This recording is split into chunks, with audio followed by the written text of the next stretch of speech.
Assalamualaikum warahmatullahi wabarakatuh. Kembali lagi dengan saya Andini Triayu. Nah, pada video kali ini saya akan menjelaskan kepada teman-teman sekalian salah satu teknik RABT. Nah, teknik RABT di sini yang akan saya jelaskan itu tentang kontrak perilaku.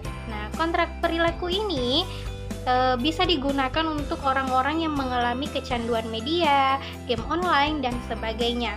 Nah, siapa sih di antara kalian yang sering mengalami di sini kecanduan game online atau kecanduan media sosial? Pasti ada kan? Nah, teknik ini sangat cocok bagi kalian yang sering mengalami kecanduan game dan media. Nah, untuk mengetahui lebih lanjut, silahkan menonton video ini sampai selesai ya. Selamat menyaksikan. Nah, oke baik.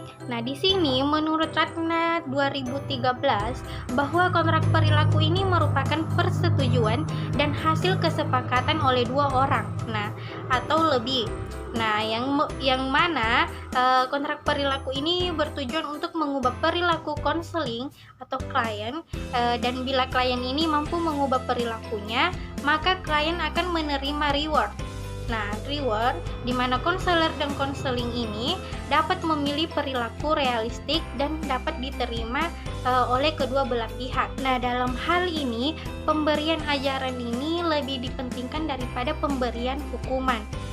Karena kita dapat melakukannya dengan melalui teknik kontrak perilaku ini. Nah, konselor di sini akan dapat membantu siswa dalam mengurangi penggunaan media sosialnya atau dalam mengurangi penggunaan game online-nya. Nah, hal ini dikatakan demikian karena tujuan dari kontrak perilaku ini untuk mengubah perilaku konseling yang tidak adaptif menjadi perilaku adaptif. Nah, selanjutnya di sini saya akan menjelaskan prinsip dasar dari kontrak perilaku ini. Nah, menurut Gantina, prinsip dasar kontrak perilaku ini ada beberapa bagian. Yang pertama itu kontrak yang mana disertai dengan penguatan.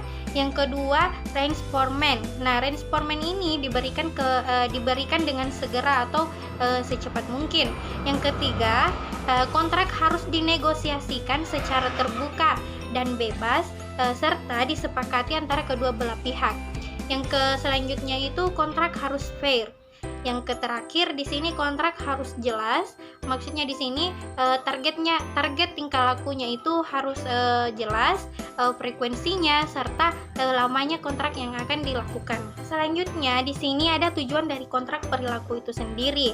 Yang pertama, menciptakan kondisi-kondisi baru untuk memperoleh tingkah yang baru. Yang kedua, penghapusan tingkah laku yang adaptif. Yang selanjutnya, memperkuat dan mempertahankan tingkah laku yang diinginkan. Yang terakhir itu tujuan utamanya meningkatkan pilihan pribadi dan untuk menciptakan kondisi-kondisi yang baru. Nah, selanjutnya itu saya akan menjelaskan kepada teman-teman sekalian apa sih manfaat dari kontrak perilaku ini. Nah, manfaat yang pertamanya itu membantu individu untuk meningkatkan perilaku yang adaptif dan menekan perilaku yang maladaptif.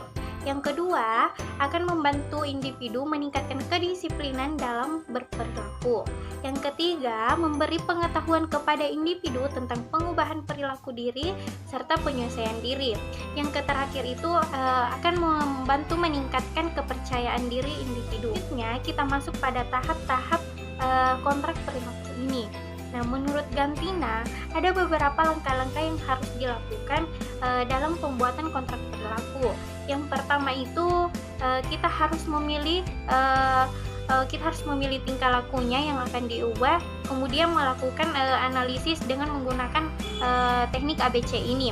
Nah, kemudian kita harus menentukan terlebih dahulu data awalnya, yang mana di sini yang akan tingkah lakunya yang akan diubah. Yang ketiga itu kita harus menentukan jenis penguatan yang akan diterapkan dalam kontrak perilaku ini. Yang keempat itu kita harus memberikan reinforcement, yang mana reinforcement ini kita akan memberikannya setiap kali tingkah laku yang diinginkan itu ditampilkan sesuai jadwal kontrak perilakunya. Nah, yang terakhir itu kita harus memberikan penguatan di setiap tingkah laku yang akan ditampilkan secara menetap. Nah, selanjutnya di sini terkait dari tentang kontrak perilaku ini, pasti ada beberapa kelebihan dan kekurangan dari kontrak perilaku ini. Nah, yang pertama itu kelebihan dari kontrak perilaku itu tersendiri. Yang pertama, pelaksanaannya cukup sederhana. Yang kedua, penerapannya itu dikomunikasikan dengan beberapa pelatihan yang lain. Yang ketiga, pelatih di sini dapat mengubah perilaku individu secara langsung melalui perasaan dan sikapnya. Yang keempat, di samping adaptasi yang dilakukan secara perorangan, juga dapat dilaksanakan melalui perkelompok. Nah, selanjutnya, adapun kekurangan dari kontrak perilaku itu sendiri. Yang pertama, meskipun sederhana, namun membutuhkan waktu yang tidak stabil. Nah, ini juga tergantung dari kemampuan individu itu sendiri. Yang kedua, bagi konselor yang kurang dapat memberikan respon dengan baik dan hati-hati, pelatihan ini akan kurang berjalan dengan baik. Oke, baik, itulah tadi sedikit gambaran atau penjelasan dari kontrak perilaku. Nah, semoga teman-teman sekalian yang mengalami kecanduan game, kecanduan media online dapat melakukan atau menggunakan teknik kontrak perilaku ini kepada diri kalian. Nah, sekian dari saya. Wassalamualaikum warahmatullahi wabarakatuh.